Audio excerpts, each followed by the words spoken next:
তো গবেষকরা 90 জন মানুষকে রিক্রুট করলেন, যারা ছিলেন স্থূলকায় এবং তারা সবাই মহিলা ছিলেন। তারা জানতে চাইলেন কালো জিরা ওজন কমানোর ক্ষেত্রে কতটুকু ভূমিকা রাখে।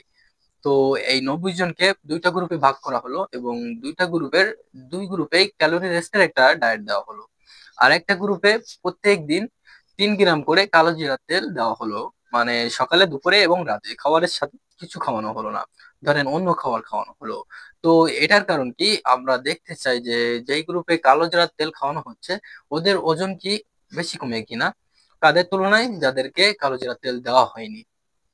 কিন্তু দুই গ্রুপে খাবারের পরিমাণ কম, মানে ক্যালোরি কম দেওয়া হলো।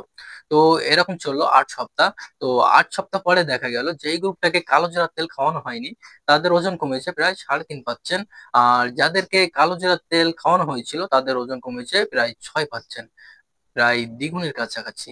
এরপরে আসেন কোমরের মাপ। অনেকে কোমরের মাপ দিয়েও যাচাই করা হয়, এটাকে বলা হয় ওয়েব সার্কুলেশন। এটাকে আপনি কোমরের মাপ বলতে পারেন।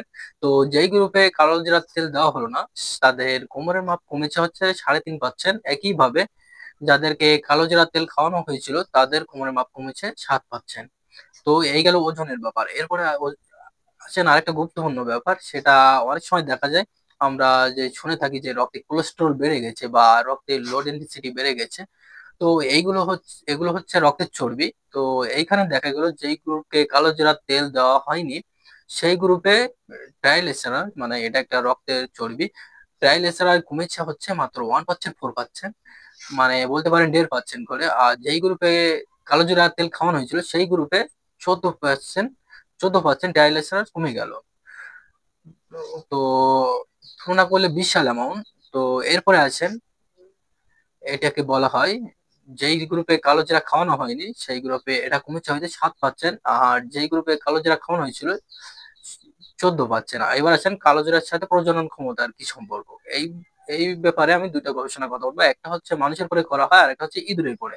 মানুষের পরে যেটা করা হয়, ইরানের 68 জন প্রজনন ক্ষমতাহীন পুরুষ মানুষের উপর এদেরকে রিক্রুট করা হয় কয়েকটা প্যারামিটার উপরে, যেমন হচ্ছে এদের শুক্রাণুর মোটিলিটি কেমন এবং এদের এদের সিমেনের মধ্যে কি পরিমাণ শুক্রাণু থাকে, বা এদের সিমেনের মধ্যে যে শুক্রাণুগুলো থাকে তাদের কতটুকু সক্রিয় বা জীবিত। তো এদেরকে রিক্রুট করার পর দুইটা গ্রুপে ভাগ করে ফেলা হয়, 34 জন 34 জন। একটা গ্রুপকে কালো জিরার তেল দেওয়া হয়। কতখানি দেওয়া হয়, প্রত্যেক গ্রুপে 2 বেলাতে 2.5 ml 2.5 ml। তারপর 2 মাস পরে এই ফলাফলগুলো দেখা হয়। তো ফলাফলে যেটা দেখা যায়, যাদেরকে এই কালো জিরার তেল খাওয়ানো হয়েছিল সেই গ্রুপে এদের শুক্রাণুর মোটিলিটি অনেক ভালো হয়, সিমেনের মধ্যে শুক্রাণুর পরিমাণ অনেক বেড়ে যায় এবং এই শুক্রাণুগুলো সক্রিয়তা এবং মোটিলিটি এগুলো ইভেন তাদের সিমেনের ভলিউমও বেড়ে যায়। এছাড়া আরো বেশ কয়েকটা প্যারামিটার আছে। তো এই গবেষণা ফাইনালি কনফার্ম করেন যারা প্রজনন ক্ষমতাহীন বা প্রজনন ক্ষমতা কম তাদেরকে প্রত্যেকদিন 5 ml করে কালো জিরার তেল যদি খাওয়ানো হয় তাহলে তাদের ইনফার্টিলিটি এবং প্রজনন ক্ষমতা সেটা সিগনিফিকেন্টলি ইমপ্রুভ করবে উইদাউট সাইড ইফেক্টস এবং কোনো রকম পার্শ্ব প্রতিক্রিয়া ছাড়া। তো ইঁদুরের উপরে যে গবেষণাটা করা হয়, এটা গবেষণা করা হয় 24টা ইঁদুরের পরে। এরা হচ্ছে একটু বড় সাইজের